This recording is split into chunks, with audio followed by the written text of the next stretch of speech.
Bonjour à tous, est-ce que vous aimez le jazz? Moi, oui, la preuve. En vrai, il n'y a pas de musique, donc je sais pas encore sur quoi je danse. Cette vidéo est en partenariat avec l'ambassade de Corée du Sud dans le programme Coréateur 2021. Et si vous ne me connaissez pas... Oui, je fais ça en me déshabillant. Et si vous ne me connaissez pas, je m'appelle Arthur et j'ai créé la chaîne Asiatips, qui a pour thème... l'Asie. Et en parlant de thème, celui de cette saison 4 du programme Coréateur est... Comme vous l'avez compris, on va parler jazz, car j'ai la chance de pouvoir interviewer la grande Yeon Na. En vidéo parce qu'elle est actuellement en Corée du Sud. Bonjour à toutes et à tous, je m'appelle Yeon Na, je suis chanteuse. Le jazz, j'imagine que ça parle à tout le monde, mais qu'est-ce que c'est exactement? Eh ben, c'est difficile à dire en fait, c'est assez vague. Le jazz pour moi, c'est avant tout une forme d'état d'esprit et une façon de faire la musique. Un état d'esprit, c'est une définition assez juste, puisque l'improvisation était déjà une part importante du blues et est restée une des caractéristiques principales du jazz. Si bien qu'un morceau diffère totalement d'un musicien à l'autre, et même pour un même musicien, d'une humeur à l'autre. Du genre, s'il vient de recevoir sa paye, eh ben, ça donnera pas le même concert que s'il s'est fait larguer la veille. Depuis les années 2000, le jazz s'est énormément démocratisé en Corée, si bien que par exemple le Jarasum Jazz Festival, qui est organisé chaque automne depuis 2004, est un des plus populaires en Corée du Sud. De nombreux artistes étrangers célèbres s'y sont rendus, et on n'y trouve pas que des fans de jazz, mais vraiment tout le monde. Parce que l'ambiance est ouf! Enfin, de ce que j'ai lu, parce que j'y suis jamais allé. Moi j'en ai fait un près de mon école à Suwon, mais je crois pas que c'était connu, non. Et surtout, les années 2000 ont connu de nouvelles voix qui ont porté le jazz et participé à son renouveau en Corée du Sud. Et ça tombe bien parce qu'on a la chance de pouvoir interviewer une de ces voix aujourd'hui, Na Yeon-sun.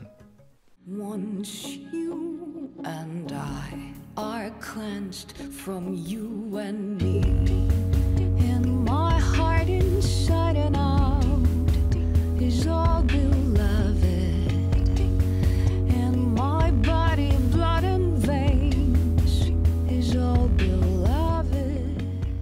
Alors peut-être que vous la connaissez pas encore, mais la preuve qu'elle gère puisqu'elle apparaît directement dans les résultats Google quand on tape Jazz Corée du Sud. C'est pour dire.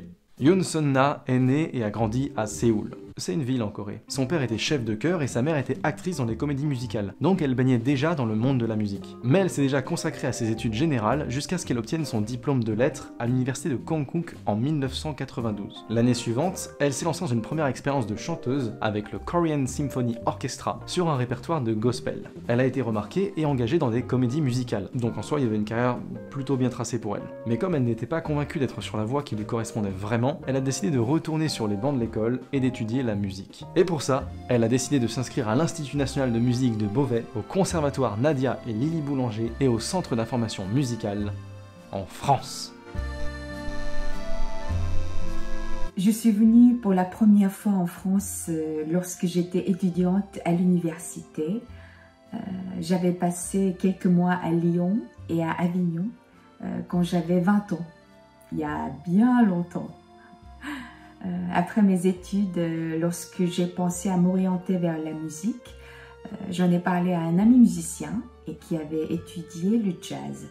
Il m'a conseillé d'aller dans une école de jazz à Paris et comme j'ai toujours aimé la culture française, il m'a semblé une bonne idée de tenter l'aventure à Paris. Et c'est à Paris que s'est produit le déclic. Yeon Na s'est lancée dans le jazz et ça lui a plu. Si bien qu'elle a sorti tous ses albums. Plus le petit dernier qui va arriver très bientôt. Donc, oui, il y a du level. Elle a accumulé tout un tas de prix et de récompenses jusqu'à être décorée du titre de Chevalier des Arts et des Lettres par le ministère de la Culture de la République française en 2009, puis officier des Arts et des Lettres en 2019, puis lieutenant général des Arts et... Non, je rigole, ça n'existe pas. Ça a été à chaque fois une belle surprise et une grande émotion. J'ai toujours pensé, je pense encore, que c'est à moi de remercier la France. Donc c'était aussi un peu troublant pour moi. Alors j'ai été très touchée et très honorée. Je suis née et j'ai grandi à Séoul. La culture coréenne fait partie de moi. Dans tout ce que je fais, je pense qu'il y a un esprit coréen. Je ne fais pas consciemment, mais c'est inscrit dans ma musique et mon écriture et certainement dans ma façon de chanter aussi. J'ai surtout rencontré des difficultés par rapport à la langue et par la culture, même si j'avais déjà un peu vécu en France. Et puis, à l'époque où j'ai étudié, les gens ne connaissaient pas très bien la Corée et la culture coréenne, comme c'est le cas maintenant. Mais je ne crois avoir rencontré de difficultés parce que je suis chanteuse coréenne. Le jazz est un langage universel, peu importe la nationalité. Le contact avec le public est très important pour moi. Depuis que je fais des concerts, nous organisons des dédicaces après les concerts, en France et ailleurs.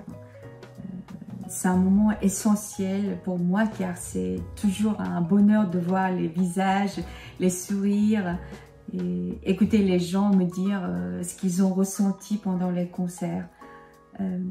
Je revois beaucoup de personnes au fil des années. Certains sont devenus des amis, même de très bons amis. Avec le temps, de plus en plus me parlent en coréen et me parlent de la culture coréenne. J'ai senti une très grande évolution depuis une dizaine d'années. Oui, énormément dans les chanteuses. Il y a par exemple Norma Winston, Maria Joao, Nina Simone et bien d'autres. Et dans les instrumentistes, bien sûr, j'aime beaucoup de monde. Et, par exemple, John Coltrane, Keith Jarrett et encore plein d'autres.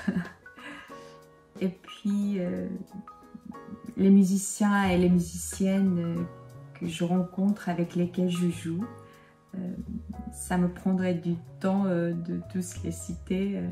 Du côté du jazz français, la trompettiste R.L. Besson, l'accordéoniste Vincent Perny, avec lesquels d'ailleurs j'ai déjà joué, Michel Portal, Daniel Humer, qui ont tous les deux plus de 60 ans de carrière. Chez les Coréens, il y a toute une génération passionnante qui mélange musique traditionnelle, jazz, musique improvisée, comme joueuse de common go, Roy Yoon-jang. Alors, pour des raisons évidentes de droit, je ne peux pas vous faire écouter le travail de toutes ces personnes. D'ailleurs, je peux même pas vous faire écouter les musiques de Yoon Sun-na. Donc je compte sur vous pour aller les écouter après cette vidéo. Au final, le jazz est un point de rencontre international qui mélange un peu toutes les cultures, et Yoon Sun-na participe vraiment à y faire rejoindre la France et la Corée du Sud. Donc j'espère que je pourrai assister à un des concerts très bientôt. En parlant de concerts... Oui, je ferai plusieurs tournées en 2022, à partir de la fin du mois de janvier. Alors je veux des places, c'est la fin de cette vidéo. Alors merci d'avoir regardé jusqu'ici, déjà. N'oubliez pas de vous abonner à ma chaîne, AZTips, le lien sera certainement dans la description. J'espère, parce que c'est pas moi qui ai la main dessus. Et je vous y attends. Et bien sûr, vous pouvez liker cette vidéo si vous l'avez kiffé. J'en profite pour remercier Axel, le manager de Yoon Sun-na qui a orchestré tout cet échange. Orchestré, musique, vous l'avez. Bien sûr, je remercie énormément Yoon Sun-na pour avoir répondu à cette petite interview. Et je lui laisse le mot de la fin. Ciao! Merci encore de m'avoir invité. J'espère de vous voir très bientôt. Au revoir!